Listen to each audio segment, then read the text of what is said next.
megawatt capacity super thermal power project at Patratu near Ranchi city.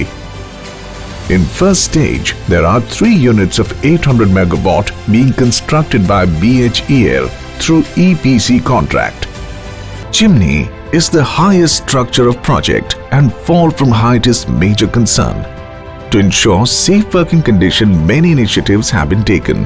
Let us name a few. Provision of safety net inside and outside the slip-form structure to arrest fall of material and man. Passenger cage for transportation of workers are being tested and marked with SWL. For additional protection, fall arresting device we fitted with both guide ropes of passenger cage. Also, limit switches are provided at top and bottom of passenger lift to stop the lift if operator makes any mistake. Daily inspection of slip-form is being done to record any deviation and rectify the same in due course of time.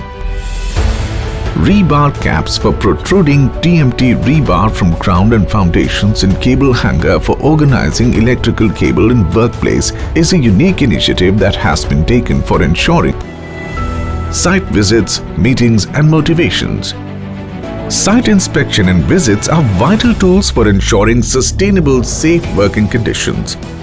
Every meeting like HOD review, project review meeting, agency review meeting, etc. starts with safety discussion and improvement that can be done towards safe work environment at PVUN.